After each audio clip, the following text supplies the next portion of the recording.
Good morning, everyone. I am Amy Gutmann. I'm president of the University of Pennsylvania and chair of the Presidential Commission for the Study of Bioethical Issues. And on behalf of myself and my vice chair, Jim Wagner, I welcome you all to this, our 13th meeting. Before we continue, I want to note the presence of our designated federal official, Commission Executive Director, Lisa Lee. Lisa, could you please stand? Great. Before we begin our deliberations today, I just want to thank two of our former commission members who have retired from the commission. I think it's appropriate to formally thank them. Lonnie Ali is a tireless and outspoken advocate working to raise awareness of Parkinson's disease as well as increase funding for research. While on the commission, Lonnie consistently brought her well-reasoned and compassionate perspective to bear during our deliberations in our reports. Dr. Alex Garza is the former Assistant Secretary for Health Affairs and Chief Medical Officer for the Department of Homeland Security, and he brought unique insights to all of the commission's topics as an emergency physician and as a public health expert. I know I speak for everybody on the commission when I say that we're extremely grateful for their service and we will miss them. We look forward to what we expect will be equally impressive future endeavors, and the White House is working to appoint 2 new commission members, but until we do, we can work as a full complement of a commission. But that means everybody on this commission now has a little bit more work to do. So at this meeting, we are going to turn our full attention to our next topic, which we expect will issue in a report, and that is the topic of incidental findings. We discussed this at the close of our last meeting. The Commission's next report will be devoted to the distinct ethical issues raised by incidental findings in 3 contexts: clinical care, research, and commercial direct-to-consumer testing. Emerging medical technologies, changing cost structures, and evolving medical practice have made the likelihood of discovering incidental findings in different contexts a certainty. The Commission, therefore, will begin our incidental findings project at this meeting by delving deeply into related ethical and empirical dimensions. It's not a new topic for this Commission. We hosted speakers on incidental findings at both Meeting 4 and Meeting 10, and we've heard from experts in the field such as Susan Wolf and Bertha Knoppers, who gave us their views on the ethical frameworks that should guide incidental findings. The Commission began its engagement with this topic in a report that we issued entitled Privacy and Progress in Whole Genome Sequencing. We released that in October 2012. We made several recommendations relevant to incidental findings. We recommended that informed consent forms for whole genome sequencing research should include what data and information, if any, might be returned to the individual.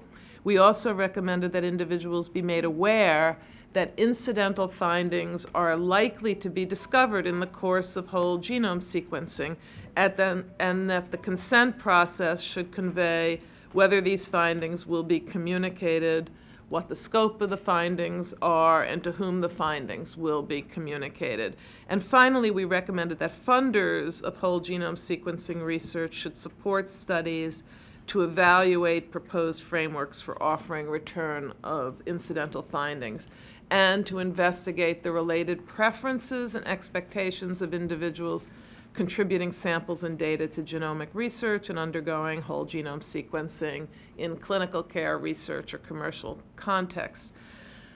So why are we doing a separate report, having already made these recommendations? Because we're so impressed by the richness and the ripeness of this topic for ethical review that we thought, in addition to our recommendations in whole genome sequencing, we really needed to delve deeper and more broadly into all the realms in which incidental findings occur. Whole genome sequencing is truly only one of a broad spectrum of realms where incidental findings are extremely likely.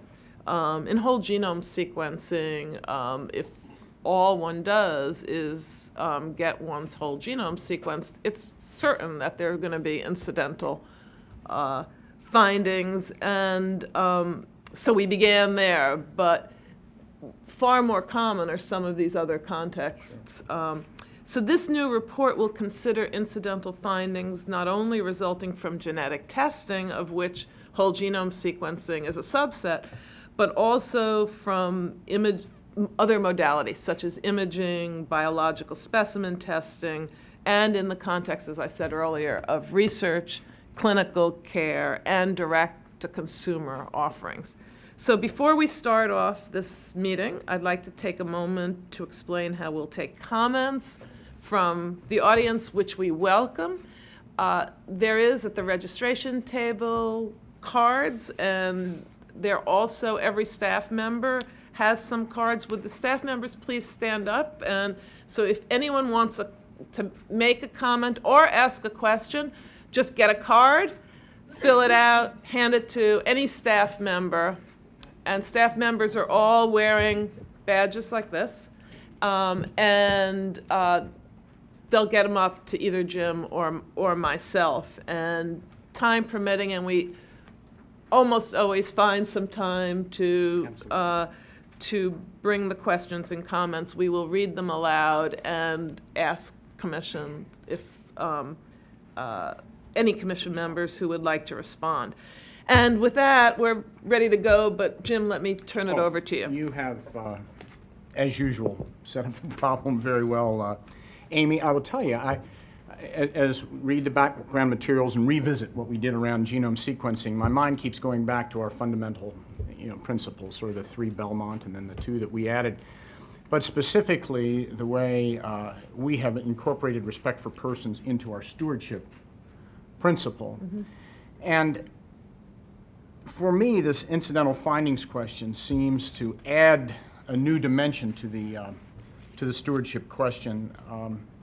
It's a problem not so much, stewardship is a problem not so much about how those unable to represent themselves concerning potential but knowable risks, which is how we usually apply stewardship, but rather it applies to a group of patients or subjects or consumers who may be fully able to represent themselves, but who find themselves in a situation without the ability a priori to know of the risks that could be discovered.